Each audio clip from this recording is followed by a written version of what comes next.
Krishna Prestaya Bhutale. Thank you. Srimate Bhaktivedanta Swami Niti Namine.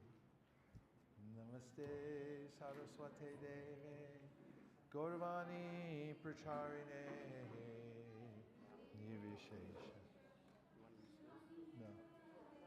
Paschata Deshatarine Jaya Shri Krishna Chaitanya Prabhu Nityananda Shri Advaita Gadadhara Shiva Sadi Gaura Bhaktivinoda.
ज्ञानतिमिरन्दस्य ज्ञानञ्जनशलाकया चक्षुरुन्मिलितं येन तस्मै श्रीगुरवे नमः. And we could start with any reflections from the day or the week, or any questions that have come up in the course of our hearing and chanting. Yes, Nanda. Hare Krishna. Hare Krishna. So my question from this afternoon's, or this morning's talk was, did Krishna eat the dirt or did he not eat the dirt? Well, he answers that in the Bhagavad Gita, because in the universal form, he says he devours the whole universe. So that would include dirt. Thank you. Yes. Hare Krishna. Just wanted to reflect on what you said earlier about when chanting. It's like you're tying Krishna's feet. Krishna is in your heart, and tying the feet that really help chanting well. Yeah. I got quite emotional when you said that as well. Can you say more about how it helped you? What was it that struck you about that seemed helpful? So you just firstly said that Krishna is in everybody's heart. Yeah. We'll try and remember that, but we keep forgetting. But firstly, trying to think that is our heart pure enough for Krishna to stay in there? But yes, he will stay either way, but we don't want him to go because there's no space for him because there's too many other things. That's a really nice point. Cover the heart, but then at least you know you can try and rope him up and keep him in there. So thank you for that.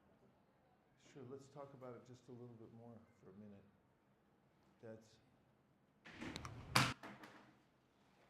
We think a lot about developing faith in Krishna, and in a general way, we have a sense that Krishna is our protector, maintainer, but it almost seems like it's through agency, and maybe Krishna's busy with his own life.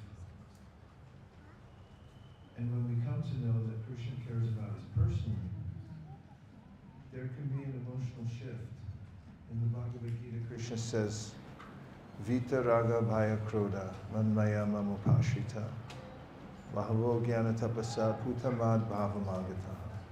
That there's three psychological anomalies that he asks us to overcome in order to be able to be ourselves in our relationship with him. Vita means to give something up, and raga means intense attachment to the material nature. Bhaya means fear of our relationship with Krishna.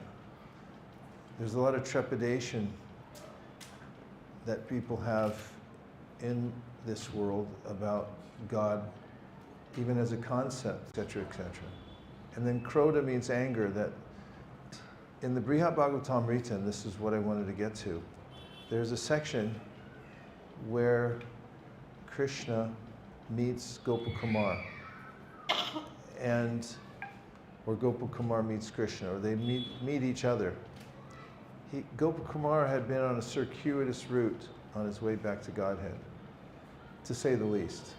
He went everywhere and made his way back to Goloka. And incidentally, or primarily, the stories about how he did that, which was by staying faithful to his mantra. And the mantra took him to all the different realms and gradually brought him back home, back to Godhead. And when he gets to Goloka Vrindavan, he can't discern a difference between Gokula Vrindavan. When he finds his way to Nanda Maharaj's house, he discovers that the people there are stunned because Krishna's still away in the forest with his friends. He's coming home. And since he's coming home, there's a kind of darkness because of the dust raised by the hoofprints of the cows that he's herding. And people become very joyful because that means Krishna's coming back. Their life is coming back to them. So Gopakumar then at a clearing in the forest where Krishna is about to appear, walks forward, and Krishna comes out of the forest leading all of his friends and notices that Gopakumar is there. And Krishna rushes forward and embraces Gopakumar, and Krishna faints. And Gopakumar sees then that Krishna, in his fainted condition, has tears flowing from his eyes. And when he comes back to consciousness, he embraces Gopakumar and indicates that he's been waiting for him for many, many lifetimes.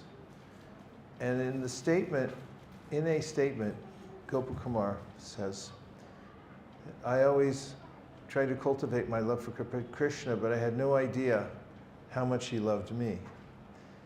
And I've noticed that whenever we read that section, devotees become very emotional. Because even in this lifetime, there's a conundrum of whether anybody loves me. Did my parents love me enough? And it's a psychological barrier for many people throughout their whole lives to not be loved enough. And when we discover that nobody loves us more than Krishna, and he's there for us, even when we're in the material world, the darkest places, and he stays there in our heart. As he says in the Gita, Bhoktaram yagatapasam sarvaloka maheshwaram suridam sarvabhutanam gyapamam shantim richiti. Remember that I'm your best friend, and I'm there within your heart. So I resonate with your reflection, how when we come to this awareness that Krishna is in our heart, and why is he there? For me, I mean, why bother with me? Because he loves us. And that's a powerful revelation, to know that. Thank you very much. Someone over here, yes.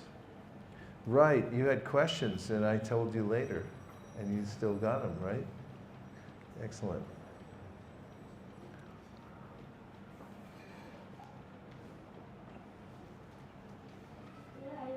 I've read lots of points from before, but I really like the point when he said the soul is loitering in the material world, but it becomes fortunate and comes in contact with the divinity. Yeah, that's another one of those sections in our Shastras that is so hopeful.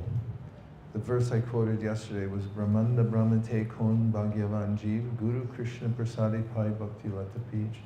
That Krishna is helping us to come in contact with the Guru, and the Guru helps us to come in contact with Krishna. Can I give you an example of that? I want something from him. I need something from him. And so when he heard the great sages, yogis find him in the forest, he left for the forest. How old are you? He was a little younger, and he headed for the forest, all by himself. And as he was going to the forest, Narada Muni intercepted him. Now the question comes up, because it's mentioned in that section, that Narada overheard his conversation in the palace. And Prabhupada brings up the point that, how did he overhear? Because he wasn't there. And then he says that because Krishna is within everyone's heart, we know the verses, Tesham satata yuktaram bhajatam priti purvakam dadami buddhi yogam tam yena mam upayanti te. Krishna says, if you sincerely try to reach me, then I'm there for you. I'll illuminate your path. I'll give you the knowledge by which you can come to me.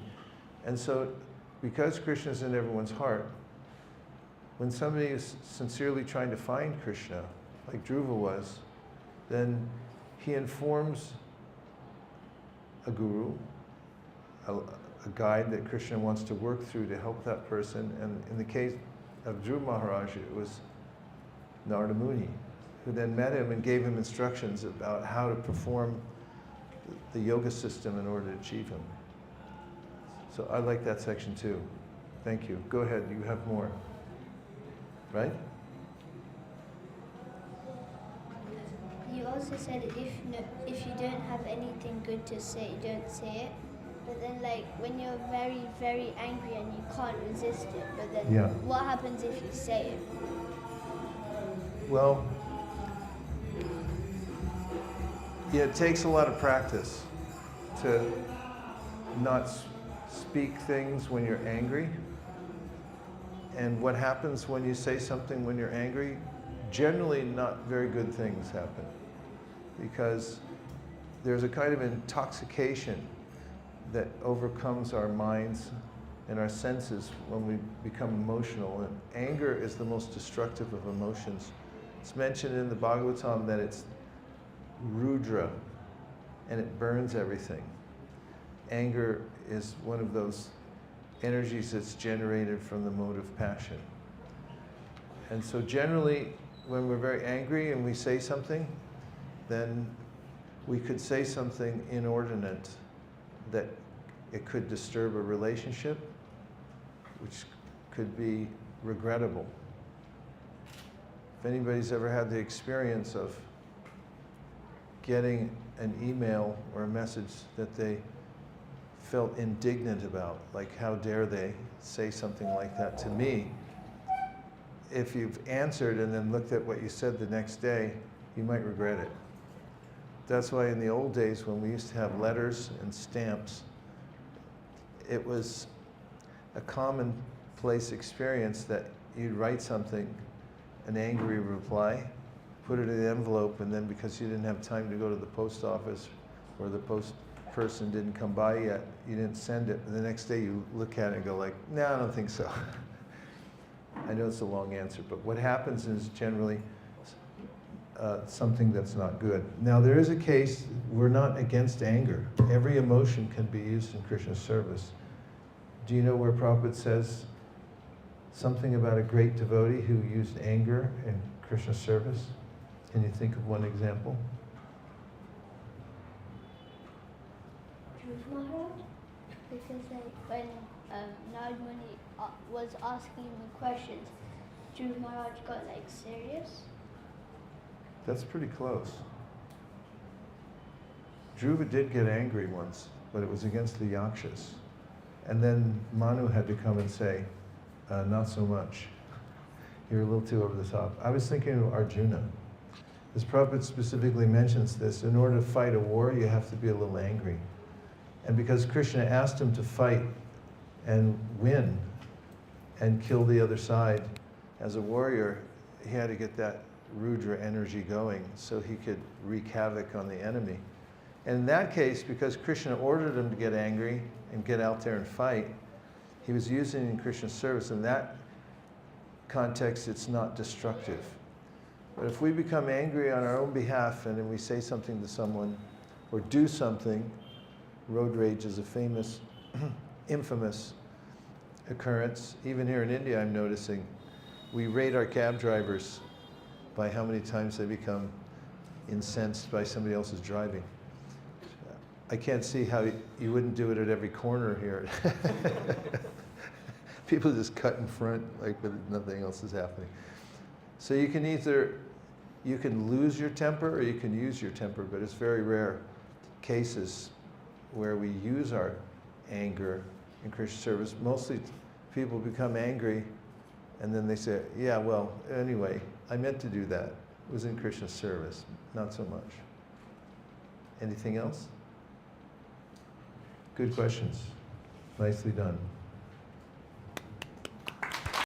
Lives, which is food service even. And in devotional service, it's strategic to always have a fresh challenge to try to rise up and meet. Prabhupada said this to Karandar Prabhu when he was giving him instructions about how to manage. He said in a community, you have to give the members of the community a fresh challenge regularly so they want to rise up and meet it together. Mentally also, if we don't stay engaged, this is just a scientific fact, that the brain starts to atrophy. And spiritually as well, there are accounts of those who have lived in monasteries. They too have midlife crises because at a certain point they can forget why they're doing it. They may lose the original verve they had when they first got involved and wanted to find God. So in running a race, we plan it out ahead of time so that we can have a good finish. And it's a good idea to think of our life as, well, of course, you don't have to use the metaphor of a race. It might get a little bit tiring. But we are best served by having a strategy, thinking of how can I put at least one whole lifetime together in Krishna consciousness. And to do that, it's helpful to have intervals at which we're trying to reach a new level. Don't stay in a plateau, but try to go to the next level. Bhaktivinoda Thakur said, use every Ekadashi as a test to see, am I more spiritually fit this Ekadashi than I was on the last one? You know, he gave 2-week openings. And so we can do that also and find out how to find what's the next benchmark that we can hit to go to the next level. Your turn. Hare Krishna. Hare Krishna. My question is about anger and emotions. I had experience that you understand, okay, anger is destroys everything, so anger is bad and comfortable, but you can't let your emotions to go, and you can't say that because you feel like I have to be humble.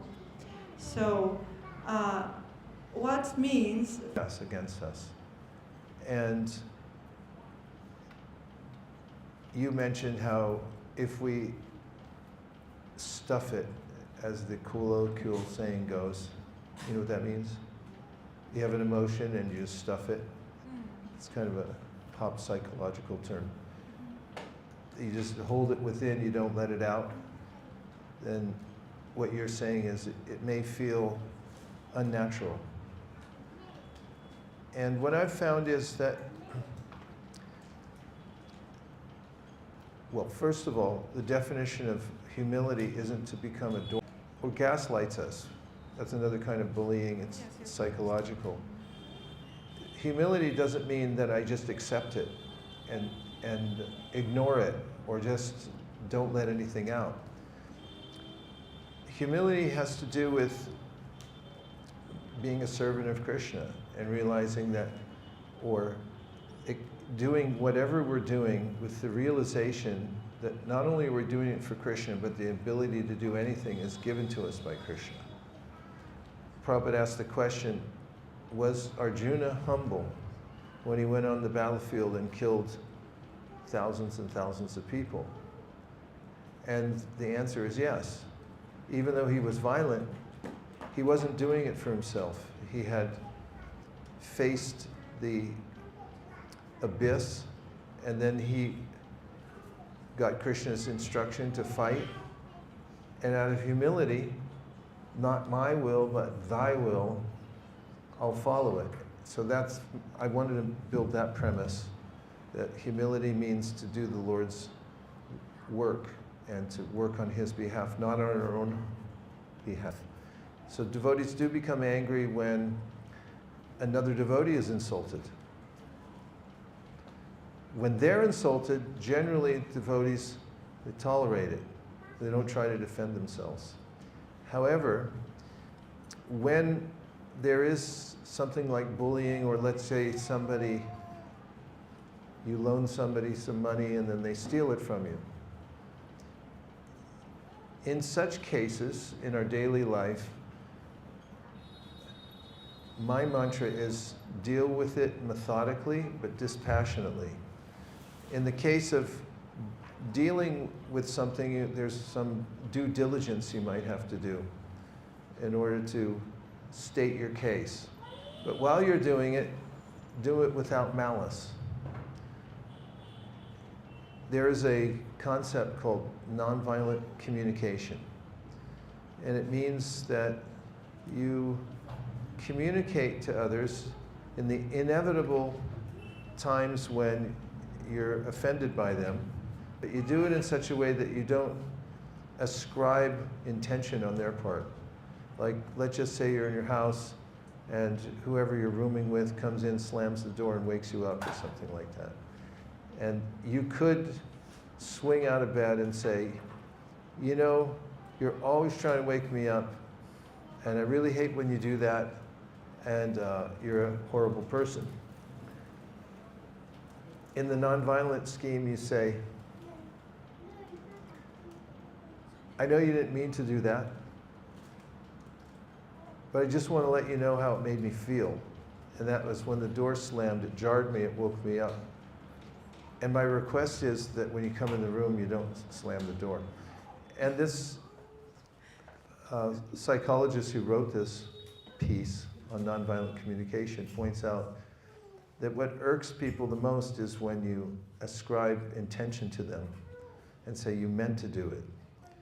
So when I say dispassionate, it means taking that one active ingredient out that causes the problem and then doing your due diligence, do it methodically but dispassionately. And what can help that is a little philosophical perspective. And that is that in the Bhagavatam it said that the universe is working in a uniform way, which means that everything, I'm about to use another cliche, I'm going to resist it though. Everything works perfectly because it's all under the guidance of somebody else.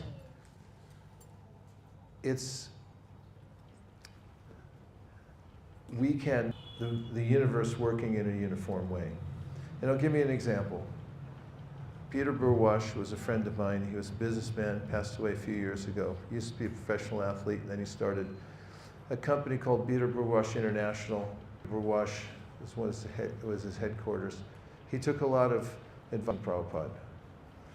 And when he was just getting his business started and he got interested in Krishna consciousness, he gave a donation to the temple and he handed it to the local temple commander, Bishop.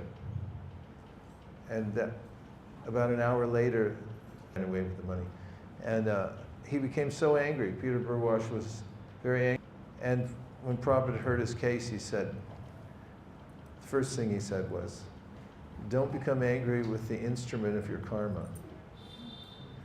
And Peter Burwash lectured all over the world. And that was what he always started with when he gave talks, is that he learned this from his spiritual teacher. He would say that don't become angry with the instrument of your karma. So there's philosophical ways of dealing with it. There are very practical tools that you can use to get through all these sticky situations to make sure that you don't make it worse than it was before. But you don't have to just accept it and move on or just hold it in. There are ways to deal with it. Okay? Okay.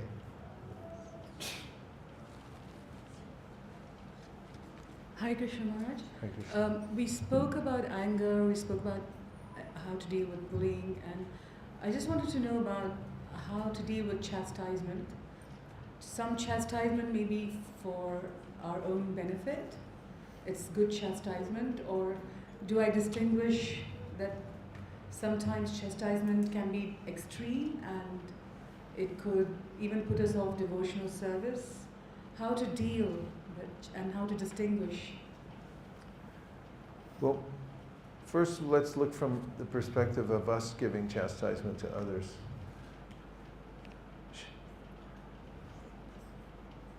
In the 17th chapter of the Gita, in the section in which Krishna talks about the austerities of speech, he says one should speak truthfully, beneficially, one should avoid speech that offends, and one should also regularly recite the Vedas. If there's one more, I forgot it. But those are, what is it? Pleasingly. It should be pleasing, so there's 5. And in his purport, Prabhupada says that one should be sparing with giving free advice to those who didn't sign up for it.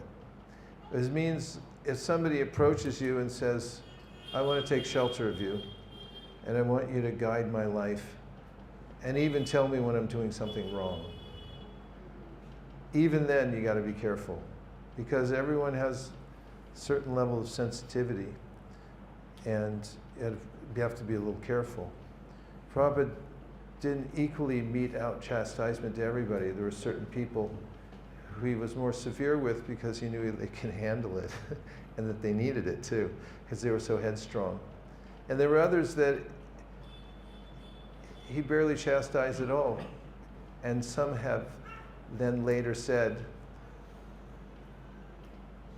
Prabhupada knew me and he knew I couldn't handle it. So he wasn't too heavy on me. So when we give advice or chastisement, you should be aware that if somebody didn't ask you for it, it's probably not a great idea just to give it out for free to anybody and everyone. In certain contexts, the best way to do it is to find out ahead of time how they can handle chastisement. And also, I've noticed in a community setting, if you see somebody doing something that's could be better, it's better to make a note of it and turn it into a mini seminar for everybody. What's the difference between that and, let's say somebody's playing kartals a little off, and one of the old pastimes in the old days of ISKCON was somebody would walk up to them in the middle of the kirtan, just grab the kartals out of their hand unceremoniously. And needless to say, that person would be traumatized for the rest of their life. They might even say, oh, I don't know how to play kartals, I'll never play again. Or they might hold a grudge against the person who snapped them. They might be really embarrassed. But instead, in that instance, what if you held a little class on how to play kartals and then required a little certification or something like that? That would be a better way to do it. And in a volunteer organization where there's lots of different kinds of people come from different cultures, we may get friendly fire from people who haven't thought about these things very much and may just wantonly chastise everybody. And so if we are aware of the fact that some people are like that and they chastise us, we don't have to necessarily take it personally, or we can also take the view of, I live to be corrected. And if somebody chastises me, thank you. And I heard that mantra, I live to be corrected, on a radio interview I heard on NPR when this guy was being interviewed. And the interviewer doubled back and said, wait a minute, I don't think you can say that, what the person said. He was a person from Oklahoma, the one that was being interviewed. And a slang for people from Oklahoma is okie. And okie can be considered pejorative. And so he called himself, he was an Oklahoman, but he called, yeah, I'm an okie. And then the other person who was very PC said, yeah, I don't think you should say okie, it's pejorative. And he was about, all right, I pulled out my notebook, said, I live to be corrected. New mantra, carry it with you wherever you go. And of course, there are extreme cases, like talking about somebody who's doing something that is really destructive, in which case there should be in a community a place where you can escalate it safely and bring it up to somebody else and say, you know, this happened, and how can we deal with it? At our place, at our temple, our community in ISV, a long time ago, there was some dispute that happened, and it happened like right in the temple room, and it was noticeable because we don't have a lot of disputes like the one that I'm thinking of now.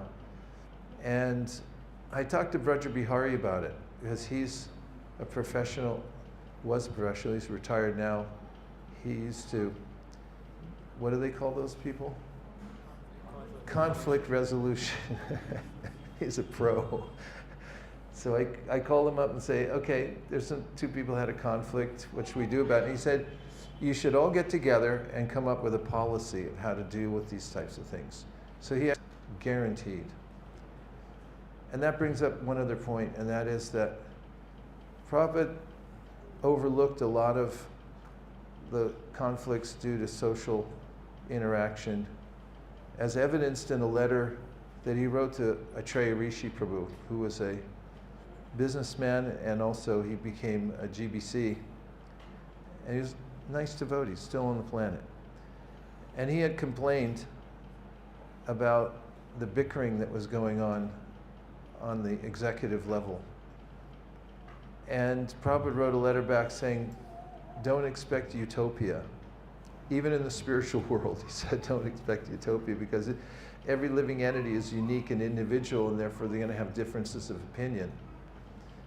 And if you have that in mind, you can be a little more tolerant also. And of course, I don't know the exact context you're talking about, but I'm just throwing out general ideas that can assuage that sense of anxiety when there is chastisement. A few thoughts. Is that okay? Thank you. Yes? Thank you very much. Thank you. I had a couple reflections and one question. So, one reflection from the Madan Mohan temple in Karoli. There was one person who didn't even know how to read, but he saw the beautiful book cover on like the Krishna on it, and he just couldn't resist it. He just took the book. It's worth it for the cover, right? And today as well, like there's so many devotees who were like, they were there and they just took the book without even thinking. Some were calling me like, you come here, please give me a book. And even when we were going, we were stuck in the traffic. We were trying to do some books there, and no one was taking it. But then someone across the street called me, you come here, and then he took the book. So it was very nice. And a question is like, because we were discussing this anger thing, there's something which affected me a little bit some time back. So I wanted to so it's like a devotee friend who is very close to me. Someone a little bit elder did not treat him well, someone who's a bit senior. So I couldn't like have that respect or like the feeling. Big mic is the one that's Okay, sorry. projecting into the Oh, room. yeah, Small sorry, mic sorry. is going to the devotees online. Yeah. Go ahead.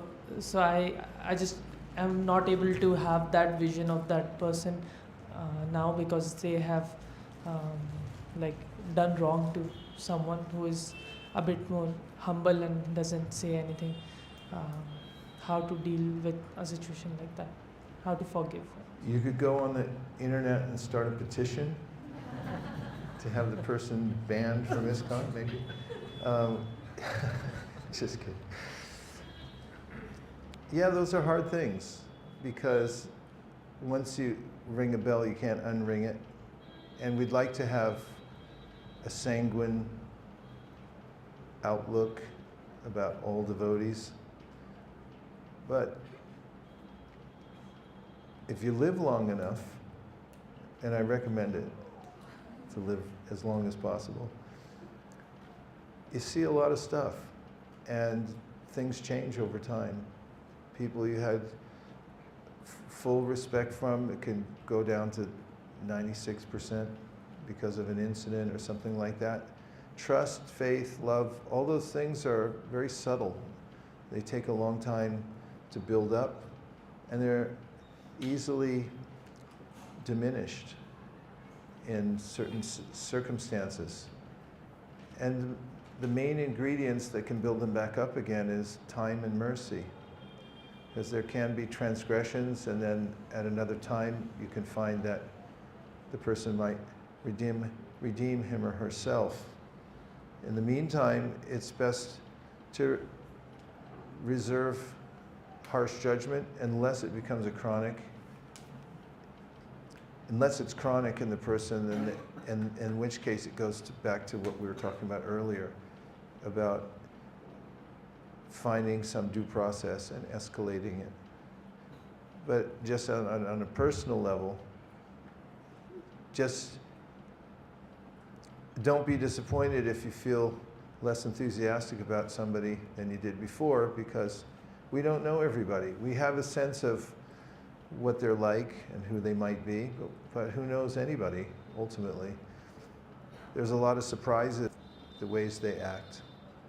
So you have to be somewhat reserved, and if you find out that there's somebody that wasn't who you thought they were, the category, like from a distance, appreciate. Yes?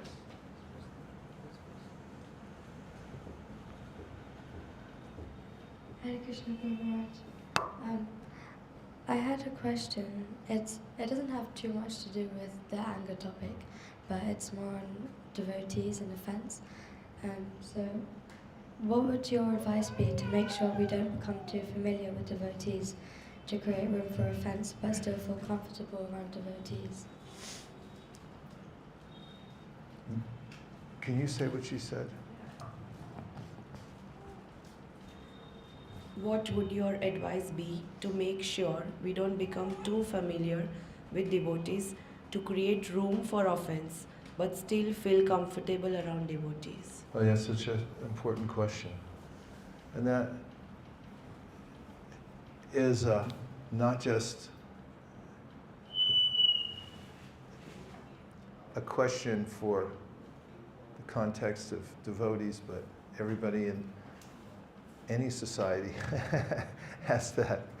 It's from crashing and burning, because, for instance, if somebody is senior to you, then you can show some deference. I'll give you an example. Pradyumna Prabhu, who's a very senior devotee, was sitting once in front of Prabhupada, but there was a more senior devotee. It was also in the room in front of Prabhupada's desk, and Pradyumna had sat down about a half a foot in front of this other devotee. And Pradyumna says, and he mentions this in his memories of Srila Prabhupada, that Prabhupada said to him, he is your Da. Careful. I wouldn't develop relationships, but we should also not just discard it. It meaning the etiquette of dealing with certain kinds of people in certain ways.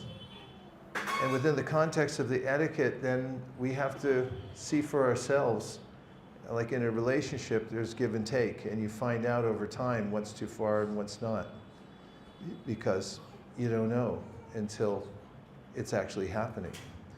Some friends I know right here, right now, and great to interact with them. And I think a lot of it is intuitive, that we can intuit how people react when we get this close or we're that far away. Does that make sense? Did it answer your question? You can ask more, use the mic.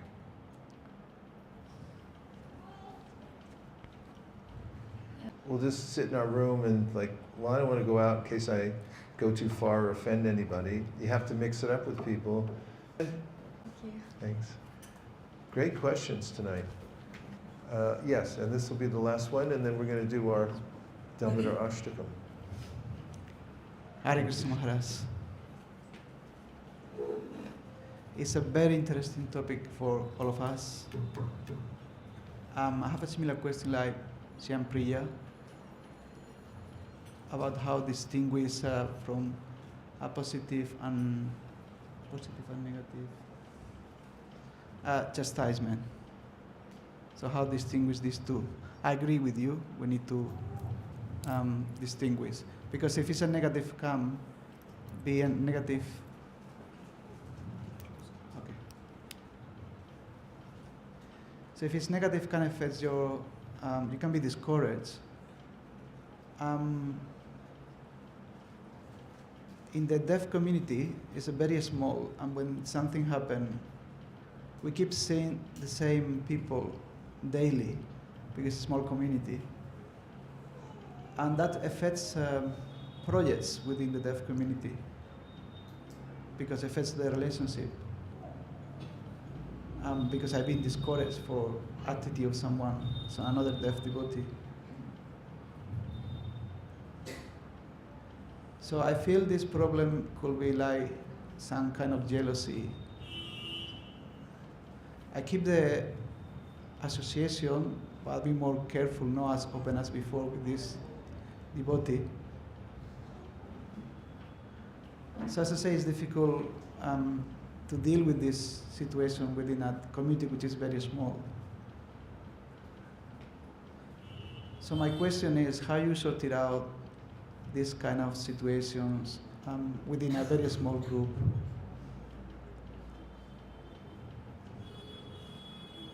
Yeah, that's mainly the question. Sure, thank you. Well, let's take the smallest group you can think of, maybe 2 people.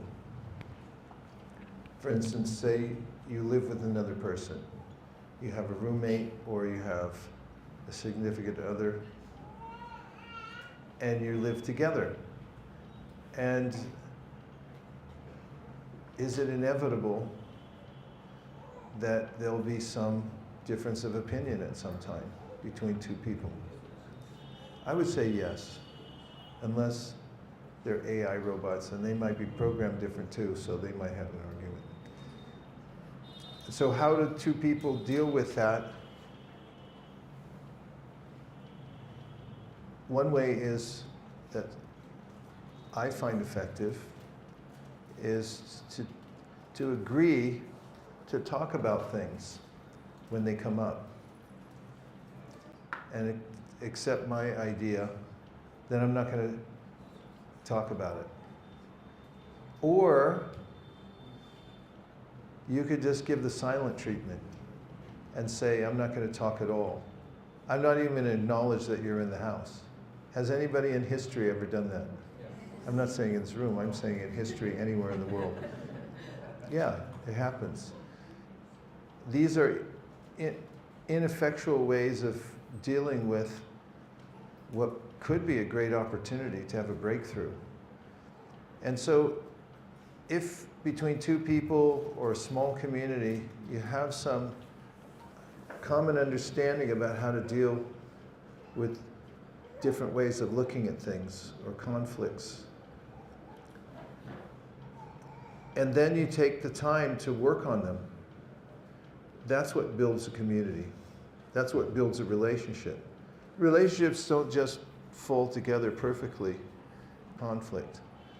But if you have a way that you talk about it straightforwardly, non-violently, and try to find a workaround. Once you find a workaround, we have a saying, which is, workarounds bring turnarounds. Also another saying which is either paradoxical or contradictory, whichever way you want to look at it, said, never make ultimatums. Because as soon as you make an ultimatum, then you can't do anything. You just paint it into a corner. So small communities, starting with 2 people, it's a great opportunity to practice what Krishna says in the Bhagavad Gita. In the last part of the 12th chapter of the Gita, Krishna gives the qualities that he admires most in his devotees. And they all have to do with learning as don't become your enemy's enemy. And he also talks about how we should be tolerant of other people and the way they think and the way they act and so forth. So that's what spiritual community means. It doesn't just mean we all show up in the same room together and sing a song. But it means we have to work through the inevitable differences we have using Krishna's advice. And when we do that, that's a real test of spiritual strength.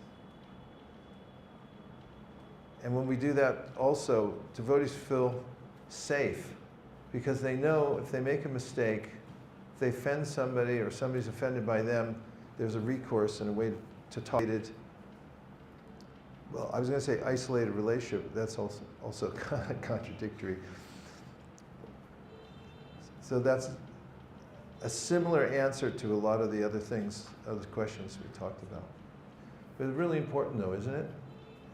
In personal relationships, that's what makes them productive and fun. I mean, why be in the Grihastha ashram unless you're making advancement? The way you make advancement in the Grihastha ashram is learn these lessons of how to get along with another human being over a long period of time without becoming disturbed by their personal habits, like, you chew too loud, we can't live together anymore, or many other more extreme cases. But that's really important. That's as hard as being a sannyasi living under a tree. It's extreme renunciation, and it's a very high level of spiritual practice, is to learn how to get along with other people. So that's one of our prime objectives as Goshti and Undis. The Bhajan and Undis, they go live by themselves and just chant. But we live among others so that we can cooperate. And you know, Prabhupada said, you'll see in the context of his writings, he equates cooperation with bhakti. Because what is bhakti? It's cooperation with Krishna and with everybody else. It means with everybody else also, everybody, and that's what a community is. It's an opportunity to operate with other people. We're going to jump out of the car when we got to Raman Meti, but the gates were closed and almost everyone was gone. Everyone was in their cars trying to get home. But Divyanand Prabhu was telling us that, no, they still want to get out. They don't care when they get home. And it's all been worth it to go at all these places, despite the fact that it takes some time on the road. I remember today, especially the breeze coming off of the Jamuna. I just find that really pleasant. There's a few places where we go. There's one in Puri, where it's by the Dungamanga Nadi. It's the river where Lord Nityananda threw Lord Chaitanya's danda. He broke it in 3 pieces and threw it in the river. When Chaitanya Mahaprabhu got back, said, "Where's my danda?" He said, "Yeah, I don't know. I think you're in ecstasy. You fell on it and it broke. And I even know where it is. I think somebody threw it in the river." And we have, there's a little platform there right above the river. It's a small river and it's very peaceful. And you can feel the breeze. These places, they leave an impression. And even if it's for a fraction of a second, that we have a appreciation for the Dham, that's our asset that we keep. Which also I felt when we went to Madan Mohan. Because I think I've been to Jaipur 5 times, and every time when we get there, someone says inevitably, "You want to go see Madan Mohan?" I say, "Yeah." You're like, "We're going to Karoli." Like, "Yeah, and by the way, how long does it take?" "An extra 6 hours." "I'll do it next time." Well, we did it. We went to Karoli and we saw. And the funniest thing was, Devavrata and Kanu Gopal had been there because they're intrepid. And they went everywhere before anybody got anywhere. They just saw every deity before anybody even arrived. And they said, "It's the most peaceful place you could ever go." It's just a little town, and practically there's nobody there, and you just walk in and see the deity. Actually going to make it up the street. And so we had a special ops driver who figured out how to get around the police barricades that wasn't letting 3-wheelers in. I don't know how you guys got there. It was hard for us to get up there though. But we felt so satisfied on the way out that we came and saw Madan Mohan. So it's such a fulfilling time we're having here. And it's really worth the time investment we're having together just to hear and chant. And just knowing that we like it is really important. When you know that, hey, this is really what I like to mainly do all the time, then you feel confident about going back and doing what other things you have to do, because you know your main interest in life is Krishna. That's really powerful. So, speaking of Krishna, this Kartik is a time to offer a simple act of devotion to Krishna. One year, many years ago, when I was here in Vrindavan, they asked me to give the first talk on the first day of Kartik. And they wanted me to say what Kartik was. And I thought, well, maybe I better find out for myself. So I read the book called the Kartik Mahatmya. And after going through many, many chapters, I came to a conclusion about Kartik. And that is the main thing Krishna wants from us on Kartik is just to offer a lamp. That's it. He's so undemanding if you offer with devotion. So that's what we're going to do now after a word from our sponsor.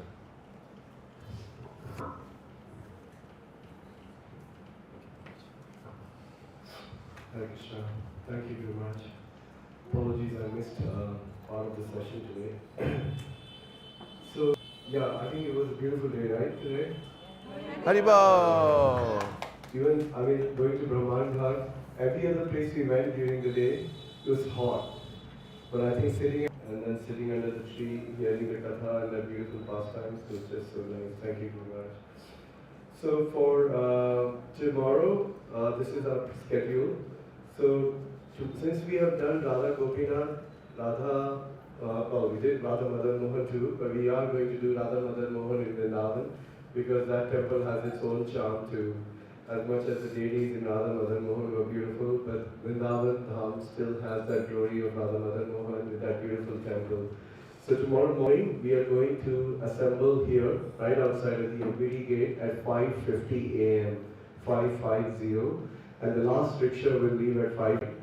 And then we will spend good 45-50 minutes because sun comes up around 6:27 tomorrow, and it'll be nice to just do some bhajan. We can't do massive speakers and things, but we can do a class and we can do a lighter bhajan there. So we'll have, hopefully darshan timing is 7 o'clock, but a lot of the temples in Vrindavan, the darshan timings depend on the mood of the pujaris who are worshipping there. So, but more or less in the past, between 7:10, we've been able to get the darshan. So hopefully we'll have the darshan of Madan Mohan.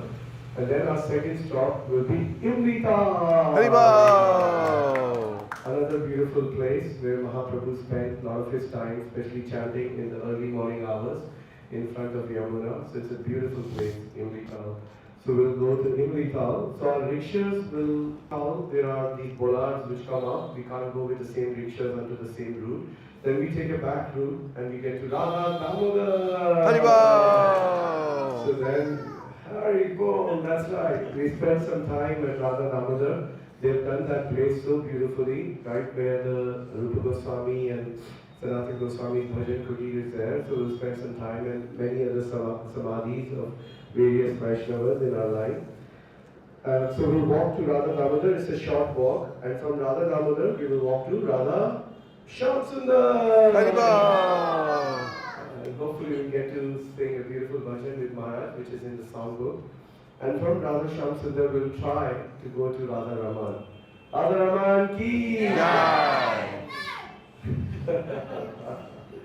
So these are the 5 temples. This time we are very fortunate because we got to do other temples like Gopinath, Govindji, which we normally don't do in Vrindavan, in Jaipur. And we got to see the original deities, which was beautiful. So we'll hope to be back by 11:15. There'll be a brunch served, most likely upstairs in the MBD restaurant at that time. So we'll have a brunch around that time. And then you have a window from 12 all the way till 4:30 for your free time, shopping, you want to go to another temple you really like, spend some time chanting in Prabhupada's quarters, whatever you like to do. So please take that time to soak in the atmosphere of Vrindavan. And then 4:30 we'll meet here again. Tomorrow I have to say, sadly, it's our last evening session. So we'll hopefully request Guru Maharaj to take some reflections from all of you from your time in Vrindavan or even in Jaipur, because we didn't get that much time to take reflections from Jaipur. So that will be from 4:30 all the way to 6:15, depending on the time. And after that, we will have a pizza evening for everyone. That will be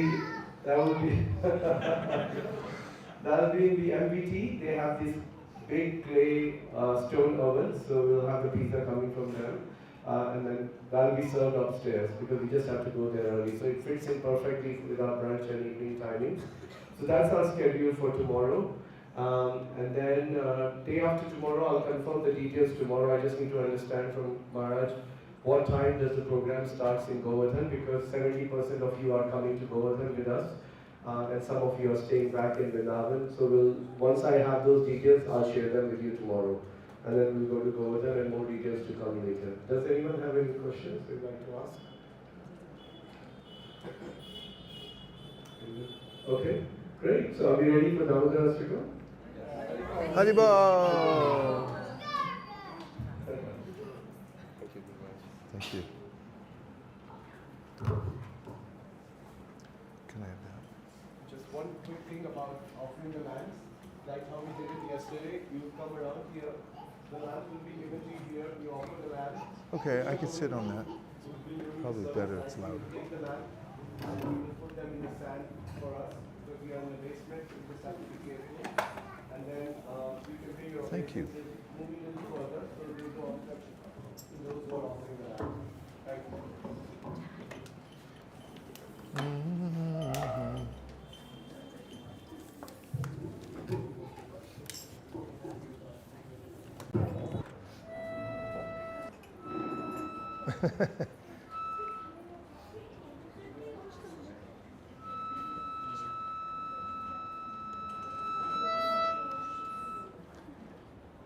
It's a, yeah, it's not a favorable note either.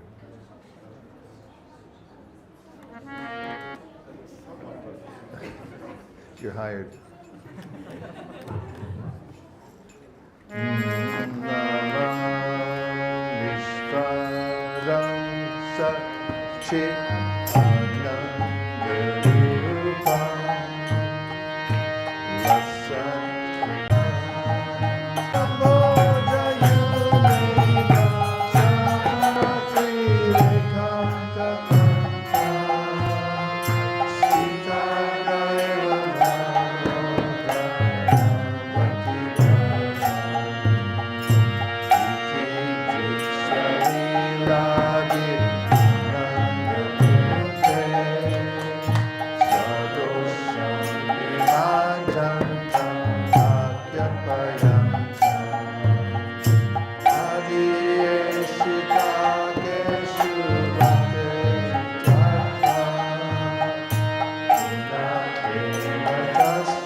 Krishna, Krishna Krishna, Hare Hare, Hare Rama, Ram Rama, Hare Hare. Last chance.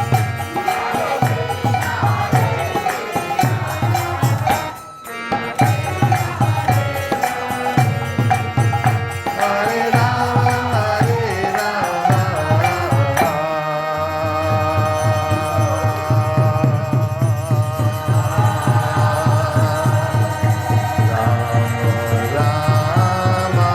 Hare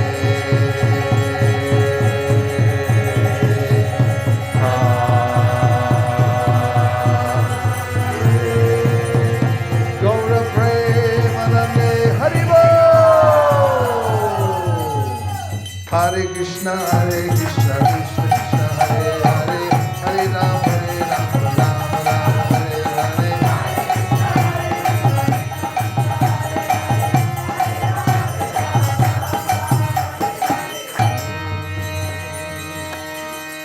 Shri Damarashtakam ki jai, Shri Kartik Gaur Premanande. Dear Srila Prabhupada, dear Shri Chaitanya Mahaprabhu, dear Shri Mother Yashoda and Damodar. If you so desire, please impress on our hearts. Ananta Koti Vaishnavini ki jai.